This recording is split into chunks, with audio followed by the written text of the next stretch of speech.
Կուսակցական անձինք կամ պետական բարձր պաշտոններ զբաղեցնողները չեն կարողանա ներգրավվել խոշորացված բուհերի կառավարման մարմիններում եւ ղեկավար պաշտոններում։ ԿԳՄՍ-ից հայտնում են, որ նախագիծը զուգակցվելու է էթիկայի ստանդարտների սահմանմամբ, ինչը կարգելի բուհերում կուսակցական գործունեությունը կամ քարոզ է։ Ըստ նախագծի կուսակցական դառնալը հիմք կդառնա բուհերում պաշտոններից ազատելու համար։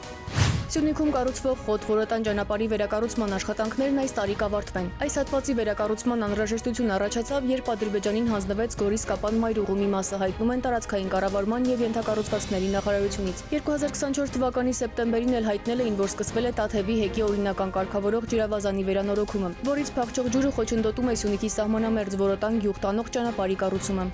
Դիլիջանի թունելի հիմնանորոգման նախագծի փոխարեն կմշակեն նոր թունելի նախագիծ։ Հայաստանի եւ ԱԶԲ-ի միջև ձեռք բերված համաձայնությամբ Դիլիջանի եւ Պուշկինի ավտոճանապարհային թունելների հիմնանորոգման եւ արդիականացման նախագծային աշխատանքներն ավարտվել են։ Առաջացել է վարկային համաձայնագրում փոփոխություն կատարելու անհրաժեշտություն, ինչը պայմանավորված է 2024 թվականի մայիսի 26-ին Դեպետ գետի վարարման հետևանքով տեղի ունեցած ցեղեղման արդյունքում վնասված M6 մայրուղու բարելավման աշխատանքների նախագիծը պատրաստելու, նաեւ Ձորաբետի եւ Դեպետի ջրաբանական հետազոտություններ իրականացնելու անհրաժեշտությամբ։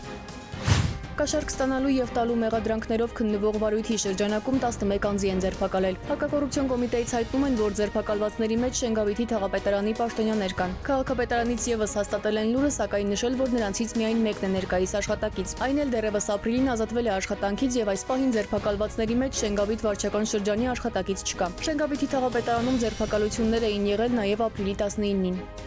Մարմարիկում կորած երկամյա Տիգրանին գտնելու համար նույնիսկ տիեզերքից արված լուսանկարներն են ուսումնասիրել։ Որոնողական աշխատանքները ըստ բարձր տեխնոլոգիական արդյունաբերության նախարարի շարունակում են միջազգային գործընկերների հետ հուսալով, որ դեռ կգտնեն երեխայի կորչելու օրվա մայիսի 4-ի լուսանկարներ։ Հիշեցնենք, որ երեխան Մարմարիկ գետի ափին է կորել ծնողների վարկածով, հնարավոր է անզգուշաբար գետն ընկած լինի։ Այդ օրվանից գետի երկայնքով քաղաքացիները, հրշեջ փրկարարներն ու պարեկները որոնողական աշխատանքներ են կատարում։ Սիլվի Մուրադյան, ժամը լրատվական։